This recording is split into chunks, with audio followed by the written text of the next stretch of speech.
Hey, it's so nice to see you here again. Today I want to speak about time and change and when is it going to happen? I've been working on this for so long.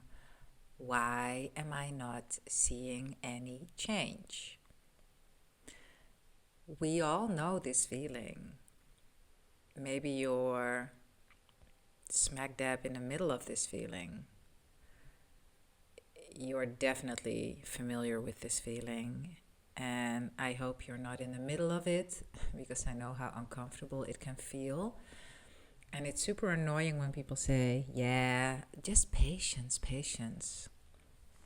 Maybe you are like me and you just want to punch them. I don't do it, but in my mind, I just imagine punching them. So maybe you want to punch me when you hear what I have to say. And it's all good because I know it can feel super frustrating. So, with change, there are a couple of things going on when you are like, where is it? Where is it? Because the mere fact that the question comes up, where is it, means that you are not there. You are not really on the way. You're going in the different direction. It's like when you plan to go from Amsterdam to New York, and in the middle of your plane ride, you say, turn around this plane. I actually think I want to go by train. It doesn't make sense to, in when you know you're going to New York, first of all, think I'm going to change my mode of transport, go back. And you will have a delay. That's the word I'm looking for. Because you will go there for sure. You will get to New York at one point, but you're delaying your trip. So, in the same matter, you will get where you want to arrive at with regards to, we're talking about changing your perceived level of beauty. You will get there wherever it is that you want to be, but you will delay the process by thinking, where is it? Why is it not here? What's going on? Why I've been working on this for so long. So you can think of this analogy or maybe make your own, because when you have your own analogy it works even better. In any case, you get my point. You'll delay the process. The questioning means you're not trusting. Okay. Then another analogy for you is this one. When you plant a seed, and you've heard it before probably, it's not new at all. When you plant a seed, you plant it, you water it, and you put it into sun. And you let the soil and the water and your anticipation and your excitement and your love for the little plant that is growing, you let that be the energy it needs to bloom.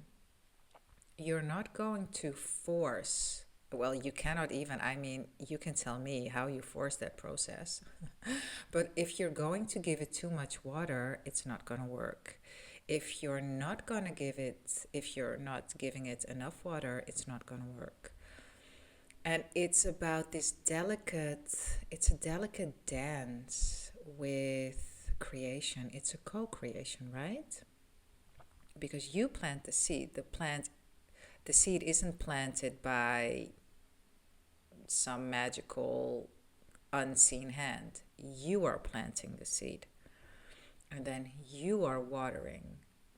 And then you are having a graceful stance towards it growing.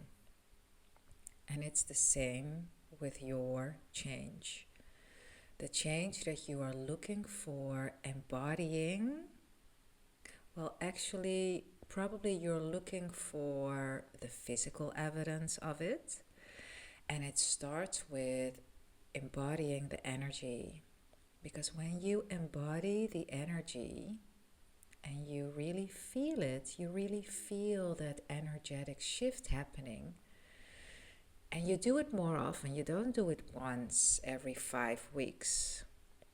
You do it daily, and maybe you do it even a couple of times a day, and you will see a change. I promise you that.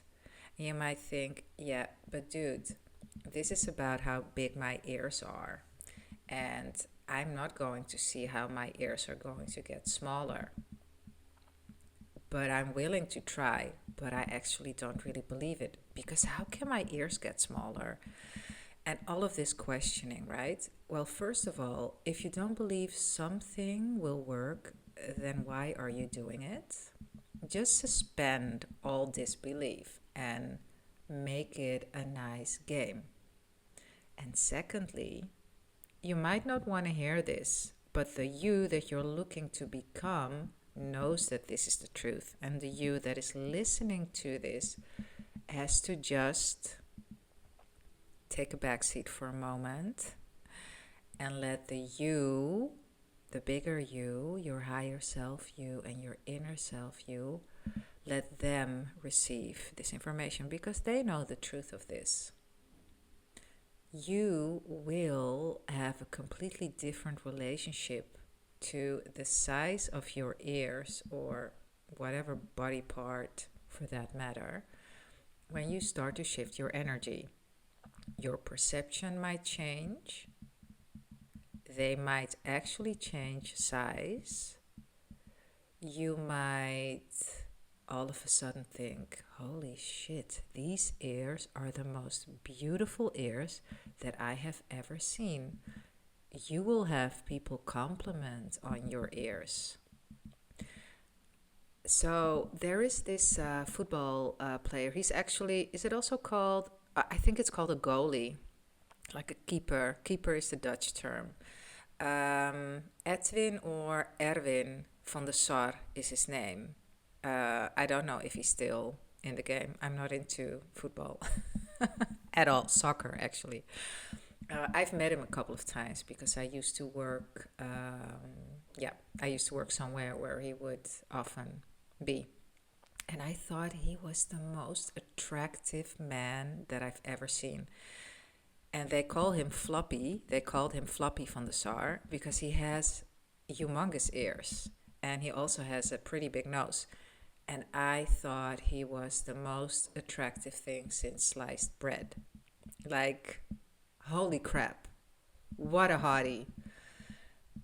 I bet that when he was growing up, he was like everything but happy with his ears, which changed in the years that followed. And especially, he became like a super famous soccer team player, because he wasn't a player, he was the other dude that is preventing the ball from getting into the goal. In any case, there are tons of things that can happen. So just be open to all the possibilities, because we live in a mysterious universe and we think we need to know how everything will go down. And believe me, I am one of those people that always wanted to know exactly. And when I don't pay attention, I can slip into that old version of me. And then I remember, hey, wait a minute, this is a co-creation. And also, the me that I am now has no freaking clue. There is another version of me that knows it all. And that version is nudging me towards it. And how do they know? Well, because there's only simultaneous time. There's no linear time. Everything is simultaneous. And when we feel inspired to do something, like, for instance, listen to this, then I can bet you that your future self that knows how you get from A to B knows how to do it. And that's why you felt inspired to read that book, go to that meeting, listen to this YouTube, talk to that friend. All of these things, they are all divinely guided. So to wrap this up, just Give it a minute. That's it for now. I trust that this was helpful. I wish you a beautiful rest of the day, and I see you in here very, very soon. Ciao.